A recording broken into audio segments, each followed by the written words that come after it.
Nakita kong pag-irap ni Tita Kea bago kami tinalikuran. Well, I hope matutuloy ang kasal mo. Umirap din si Amira nang nakalayo na si Tita Kea. Ayoko talaga sa kanya. Masyado siyang pakailamera. Binalingan ako ni Amira at nginitian. I'm so happy.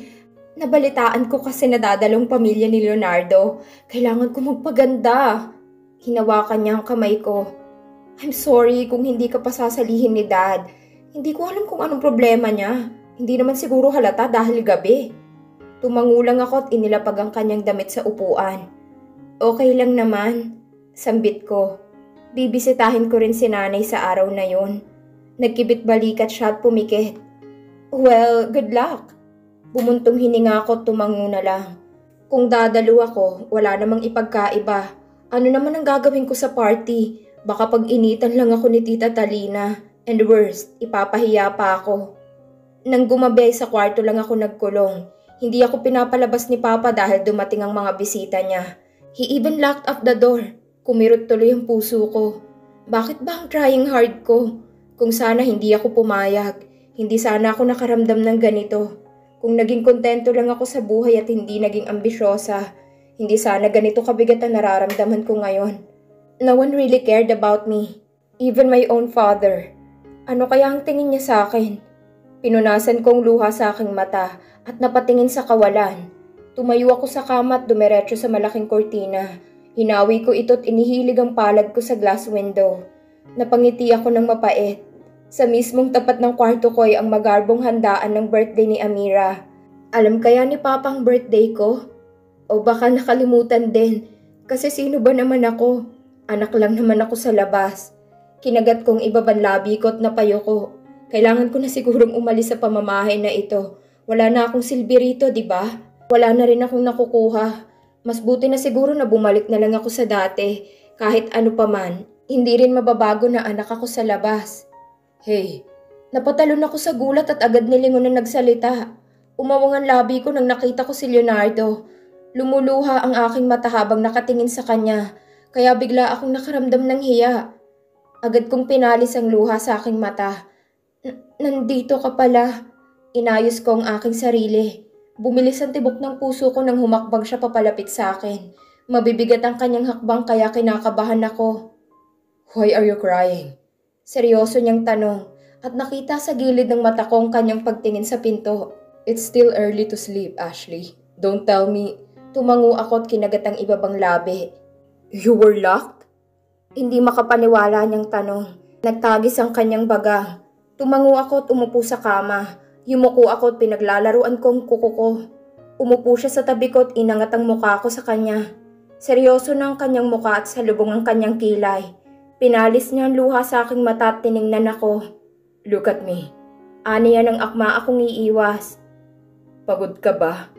Nagtaka man sa kanyang tanong pero tumangulang ako.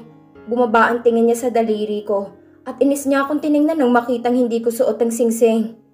You always hurt my feelings, ha? You didn't even wear the ring I gave you. Hindi ako sumagot at nagbaba na lang ng tingin. Hawak niya pa rin ang baba ko. Why were you locked up? Is your father ashamed on you? Mas lalo lamang sumikip ang dibdib ko sa narinig. Hindi ko na mapigilan ang umiyak sa harap niya. Bakit mo pa tinatanong? Umiiyak ako na sambit. Obvious naman, di ba? Pumungay ang kanyang mata. Tuluyan ko siyang hinarap na may luha sa aking mata. Kaya nga ako nandito, di ba? Kaya ako nandito para matanggap niya ako. Pagpatuloy ko, hinayaan niya naman ako na umiyak sa harap niya. Kaya ako nandito. Kasi gusto ko matanggap niya ako. Gusto ko na hindi niya ako ikakahiya. Tiningnan niya lang ako. Ano bang kasalanan ko para maging ganitong buhay ko? Wala akong intensyon kundi ang pagmamahal niya lang. Ang kilalanin ako. Mahirap ba yun? Nakakahiya na ako pero huli na. Sa kanya ko na nasumbat lahat ng hinanakit ko. Mahirap ba yun? Nangihina akong sambit at yumuko. Naramdaman ko ang pag-usog niya, kaya ramdam na ramdam ko na ang kanyang hininga sa balat ko. Nang nag-angat ako ng tingin sa kanya, ang kanyang mapupungay na mata ang bumungad sa akin. Kita kong pagtagis ng kanyang baga. Ang kanyang mainit na palad ay nasa mukha ko na. Pinalipas ang mga luha na umambang tutulo. Wala kang kasalanan. Malamig niyang sinabi habang nagpapatuloy sa kanyang pagpuna sa luha ko. You were just born that way, but it doesn't mean na may kasalanan ka. Bakit ka ba ganyan? Nangihina ako na tanong. Ano ba talagang gusto mo at bakit hindi mo ako titigilan? Pumikit siya saglit bago yumuko. Maybe this is my karma right now. Napasinghap ako. I played a lot. I've never been serious towards girls. Nag-angat siya ng tingin sa akin. I am afraid that they will hurt me. So I hurt them instead. Umawang ang labi ko at nanatiling nakatingin sa kanya. Seeing you right now, crying and locked up. Para akong nagigilty sa mga pinaggagawa ko sa buhay. Kinagat niya ang kanyang labi. I'm attracted to you, that's why I can't stop myself. Bago pa lang tayo nagkakilala, mariin kong sambit. Bago mo pa lang akong nakilala. But me, Shit. Sinapo niya ang kanyang noo at saka umiling-iling. She doesn't need to know. Ha? Kumunot ang noo ko. Umiling siya at nag-angat ng tingin sa akin. Stop crying, okay? I'm here. Pangit ang birthday nila. Medyo natawa ako sa panglalait niya. Natigilan siya nang nakita niya akong tumawa. Pinunasan kong luha sa mata ko at huminga ng malalim. Okay lang naman na hindi ako sasali. Uuwi ako sa amin. Sabi ko at nag-iwas ng tingin. Kumunot ang noo niya at mas umusog pa sa akin. Para akong naubusan ng hininga nang maglapat ang balat namin. Sobrang liit ko talaga kapag pareho kaming nakaupo. Hanggang balikat lang niya ang ulo ko. Can I come with you? Malambing niyang tanong at mahina akong napatalo nang inayos niyang buhok ko. Ha? Tinampal ko ang kanyang kamay papalayo sa buhok ko. Bakit ka naman sasama? Birthday ng fiancé mo bukas. Halos malaglag ang puso ko nang bigla niyang hinalikan ng kaliwang pisngi ko. Nagtagal yun ng ilang minuto bago siya unti-unting lumayo sa akin. Kinuha niya ang kamay ko na nasa hita ko na mabilis na pinagsalikop ito. Hindi makapaniwalang binalingan ko siya. Unti-unti siyang ngumiti sa akin. You are my fiancé. Bulong niya. Remember that. Uuwi po ako sa amin. Pagpapaalam ko sa papa ko kinaumagahan. Mabuti at naabutan ko siya sa kanyang opisina. Bakit? Malamig niyang tanong. Uuwi po ako sa amin kasi bibisitahin ko ang nanay ko, Mr. Villamayor. Namilog ang mata niya nang marinig ang huli kong sinabi. Gulat na gulat ng kanyang mata dahil sa tinawag ko sa kanya. Bakit ko ba siya tatawagin na papa kung hindi naman anak ang turing niya sa akin? Mr. Villamayor? Hindi makapaniwala niyang sambit sa akin. Humalakhak pa siya at napasandal sa backrest ng kanyang swivel chair. Yun ba ang tawag sa ama mo, Ashley? Mapakla akong natawa. Pasensya na po. Pero hindi rin kasi anak ang turing niyo sa akin. Mas lalo siyang nagulat. Aalis na po ako. Sige po. Sabi ko at lumabas na ng kanyang opisina. Hindi ko na inabalang pakinggan ng kanyang sinabi at umalis na ng mansyon. Malaki ang Amado, pero halos lahat sakop ng Villamayor. Hindi naman yata taga-Amado ang mga Soto. Sa pagkakaalam ko'y sa kabilang bayan sila. Mayaman din ang mga Soto. Sa katunayan mas mayaman pa kaysa sa mga Villamayor. Kaya hindi na rin ako nagtaka kung bakit nakikipagkasundo si Papa sa mga ganong tao dahil kailangan niyang mga ito. Paglabas ko sa mansyon ay isang kamay ang humila sa akin. Akmang titili na sana ako nang nakita ko si Leonardo na naka-hoodie. Nasa likod niya si Dionisio na ngayon ay nakangisi na sa amin. Bilisan mo, brother. Alam mo naman date namin ang girlfriend ko ngayon. Kumaway siya sa akin nang binalingan ko siya. Hello, Miss Ashley? Inagaw ko mula kay Leonardo ang kamay ko at kunot noo ko siyang binalingan. Anong ginagawa mo rito? Nagtataka kong tanong at binalingan ng isang marangyang kotse kung saan nakasandal si Dionisio. Ano ba? Inis kong asik at sinamaan siya ng tingin. Kaya kong sarili ko. I know. Bumuntong hininga siya. But I want to see your place. I want to meet your mother. Namilog ang mata ko at napalunok. Biglang bumilis ang tibok ng puso ko nang pinulupot niya ang kanyang kamay sa bewang ko. Let's go. At iginaya niya ako patungo sa kanyang kotse. Today is Amira's birthday, but Leonardo is with me. Hindi ko akalain na narito ako ngayon sa sasakyan nila.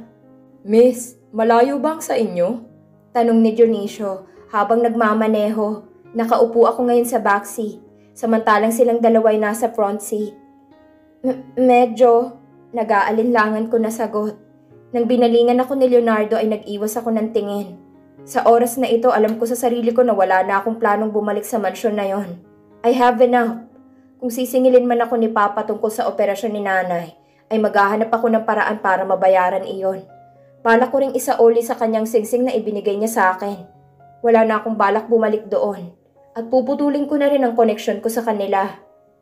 Dito lang, sambit ko nang nakita akong iskinita. You live here? Hindi makapaniwalang tanong ni Leonardo, sabay bukas sa kanyang bintana. Oo, pagod ko na sabi, at nang hininto ang kotse ay lumabas na ako dala-dala ang bag ko. Ang parte ng amado na ito ay pinakamasikip sa lahat ng lugar. Marami nang naninirahan na tao at mabaho rin ang daraanan. In short, squatter. Pero wala yun sa akin dahil mabait naman ang mga tao rito. Matulungin din at hindi mga chismosa, kaya payapa talaga dito. Nakapamulsa, kumunot ang kanyang noo habang pinagmamasdan ng kapaligiran. Where is your house? Nagtatakang tanong niya. Ihahatid kita. Tipid akong napangiti at inilingan siya. Kinuha kong singsing na nasa bag at unti-unti akong lumapit sa kanya. Nakita kong pag-awang ng labi niya. Nang nasa harapan ko na siya, ngumiti ako sa kanya. Leonardo, salamat. Yumuko ako at kinuha ang kanyang palad. Nakita kong paglunok niya dahil sa ginawa ko. Why? Ngumiti ako ulit at saka unti-unting inilapag sa kanyang palad ang singsing.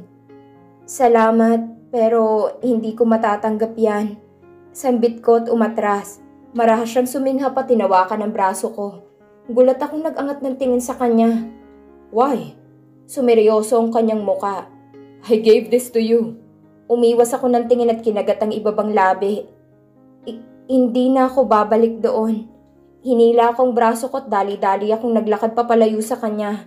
If my papa can't accept me, then tatanggapin ko na lang.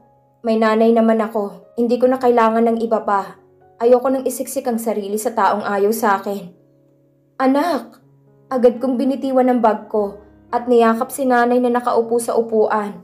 Maaliwalas ang kanyang muka at napansin kong pagbabago ng katawan niya. Tumaba siya ah. Nanay! Naghila ako ng upuan at tumabi sa kanya. Maayos lang ba ang operasyon mo? Tumango ang nanay ko at agad hinawakan ang braso ko. Sabay haplos nito.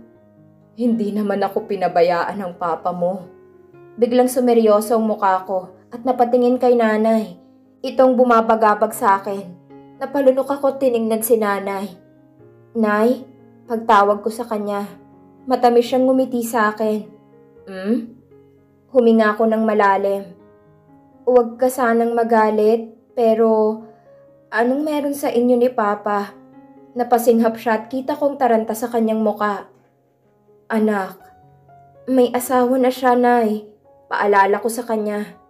Hindi ko lubos maisip na siya palagi ang bumibisita sa inyo. Nagdududa na ako eh. Kita kong pagiging balisa niya. Hinawakan ko ang kanyang kamay. Nay, anak niyo ko. Sabihin niyo po sa akin kung anong meron sa inyong dalawa. May sakit ang papa mo. Pagputol niya sa akin. Walang namamagitan sa amin. Sambit niya sabay iwas ng tingin. Hindi ko tuloy maiwasan ng liitan siya ng mata. Anong sakit niya, Nay? At bakit siya lapit ng lapit sa inyo? At talagang ngayon pa? Hindi ko alam sa papa mo. Basta sa pagkakaalam ko may sakit siya. Hindi niya sinabi sa akin. Nay, huminga ako ng malalim. Patawarin mo ko pero hindi na ako babalik doon. Tumango siya at niyakap ako. Hindi ka pa rin niya siguro kayang tanggapin. Bulong niya sa akin. Napapikit na lamang ako at dinamang kanyang mainit na yakap. Tumulo ang luha sa aking mata, ngunit agad ko itong pinalis. Ayaw kong makita ni nanay na umiiyak. Hindi dapat ako umiiyak. Nang gumabi, lumabas muna ako ng bahay para magpahangin. Wala namang preskong hangin dito lalo na't squatter ito. Pero gusto ko lang talagang huminga ng maluwag. Siguro nagsasaya na sila ngayon. Si Leonardo. Nang naisip ko siya'y wala sa sariling sinapukong dibdib ko. Bigla na lang bumilis ang tibok ng puso ko. Bakit? Hindi ko naman siya gusto Pero nang naisip ko muli na ilang beses na niya akong hinalikan, nag-init ang pisngi ko. Napatingala na lang ako sa langit at tipid na napangiti. At least I met him. Pero alam ko naman na hindi siya seryoso sa mga sinasabi niya. Ang mga taong mayayaman ay hindi magseseryoso sa isang katulad ko. Hindi mayaman at anak pa sa labas. Pumuntong hininga ako at kinurot ang sarili ko. Kailangan ko nang matulog dahil babalik ako sa restaurant na pinagtatrabahuhan ko. Hindi ko alam kung matatanggap na nila ako ulit. Hindi ako nagpaalam sa kanila, hindi rin ako nagsulat ng resignation letter. Tatanggapin pa kaya ako doon? Ngumiwi ako sa naisip. Siguro ay hindi na. Nakahanap na yun ng iba. Bumuga ako ng hangin at akmang babalik na sana sa loob ng bahay. Nang maaninag ko ang isang anino. Kinabahan ako sa nakita. Nang humakpang siya ay napaatras ako. Nang maaninag ko kung sino ay nalaglag ang puso ko. Why is he here? Birthday ni Amira ngayon Napalunok ako at napaiwas sa kanyang mapupungay na mata. He is wearing a black tuxedo at maayos na maayos ang kanyang buhok. Anong ginagawa mo rito? Nauutal ko na tanong. Masyado niya akong binigla sa pagdating niya. At paano niya nalaman ang bahay ko? Salubong ang kanyang makapal na kilay at unti-unting lumapit sa akin. Sa kaba ko ay napaatras ako. Hindi ka dapat naririto. Sambit ko sabay iling. Gabo, malamig niyang sambit. Habang nakatitig pa rin sa akin, huminto rin siya sa paglalakad. Kumunot ang noo ko. Gabo, sino yun? Napasinghap ako nang lumabas mula sa likuran niya ang dalawang lalaki. Malalaki sila at tingin ko'y tauhan ito ni Leonardo. Anong nangyayari? Napaatras ako lalo nang lumapit sila sa akin. Ano to? Napasinghap ako at nagsimulang nagpumiglas nang hinawakan nila ako sa braso. Malamig na tiningnan ako ni Leonardo at tumalikod. Let her sleep. Ayoko nang maingay. Malamig niyang sambit at nauna nang naglakad. Namilog ang mata ko. Ano? Hindi ko natapos ang sasabihin ko nang may biglang tumakip sa ilong ko at ang bibig ko. Huli na nang mapagtanto ko kung ano yon. Bigla akong nanghina at sinaluwa ko ng isang lalaki. Unti-unting pumikit ang mata ko dahil sa panghihina. Ang huli kong natandaan ay may bumuhat sa akin. Why are you doing this, Leonardo? Walang kamalay-malay ang babaeng yan. Why don't you leave her alone? I will not gonna marry that shit. Hindi ako papalit sa pwesto ni Dad kung hindi niyo tutuparin ang gusto ko. You ruined her birthday, Leonardo. She ruined it herself. Why did she told everyone that we will marry? Iminulat ko ang aking mata. Bumungad sa akin ang kisame. Napakurap-kurap ako at binalingan ang gilid ko. Umawang ang labi ko nang nakitang hindi pamilyar ang lugar. Nasaan ako? Sinapo ko ang ulo ko dahil mukha akong nahihilo. Nahihirapan din akong bumangon kaya kumapit ako sa gilid ng kama. And now she's awake. Do something about it, Leonardo. Narinig kong sambit ng boses ng babae bago ko marinig na sumara ang pinto. Nang nakaupo na ako sa upuan ay tumingala ako upang tingnan ang paligid.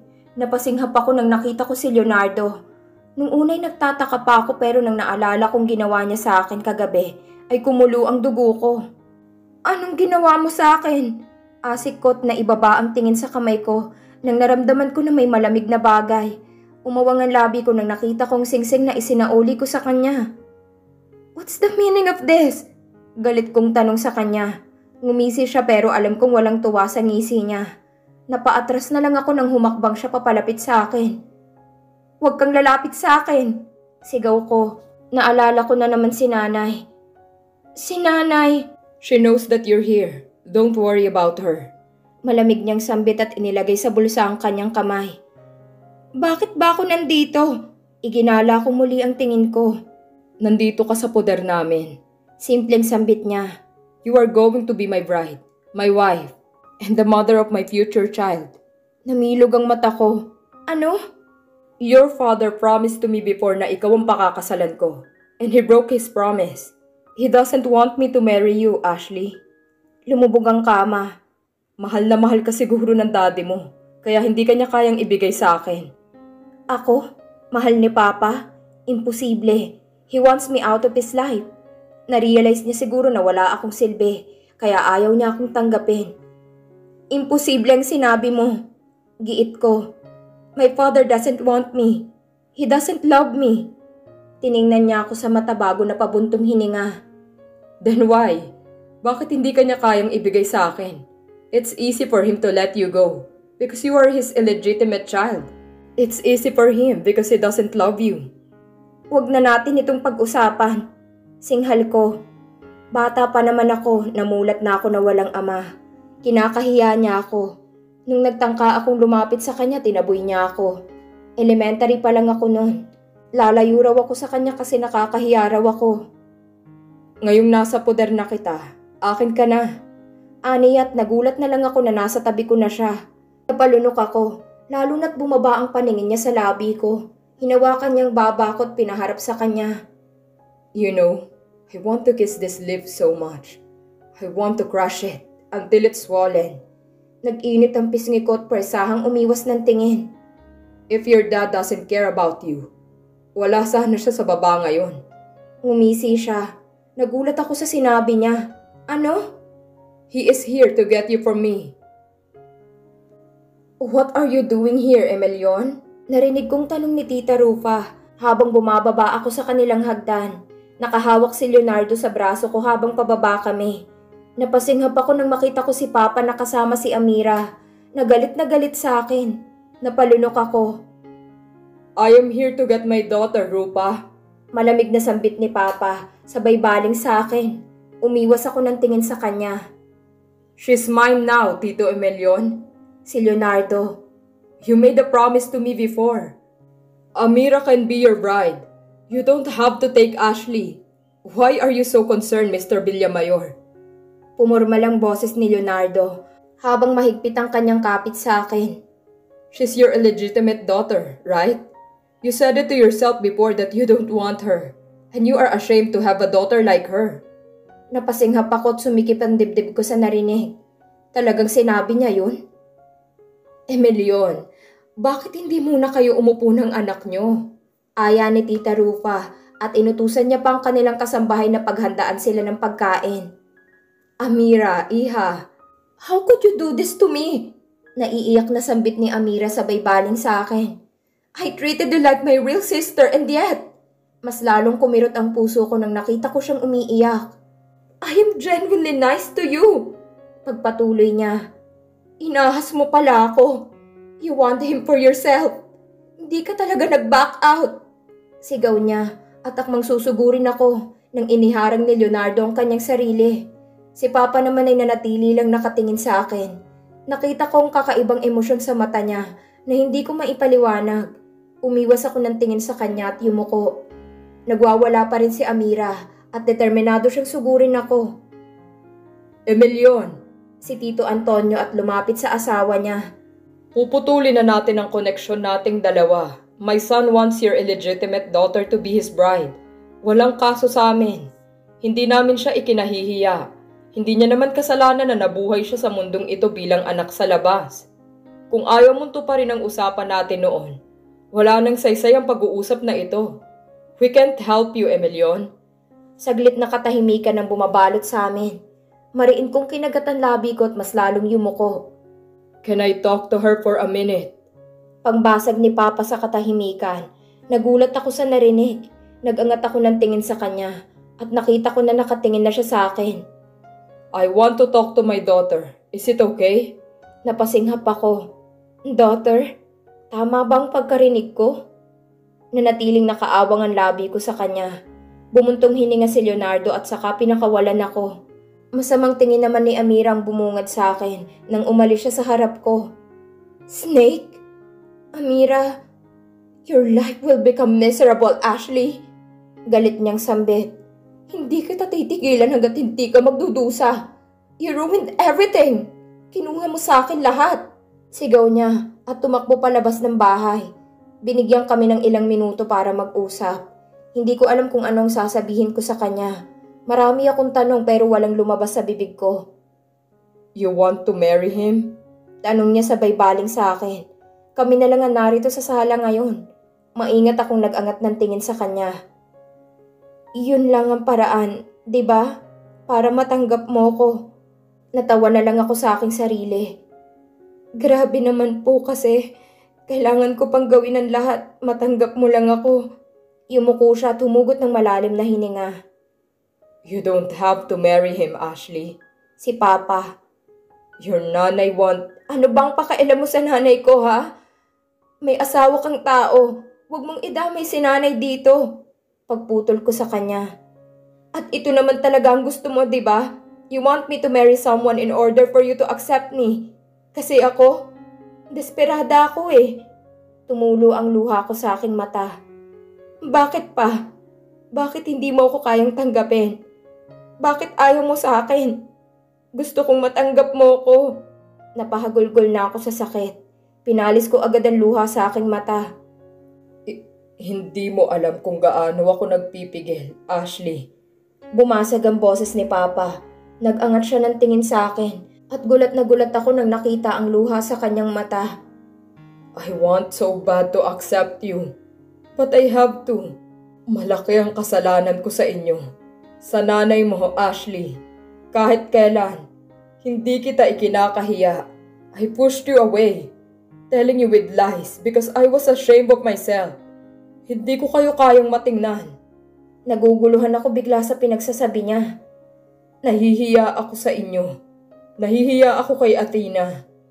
Itong pinaggagawa ko sa buhay. What are you saying? Naguguluhan kong tanong.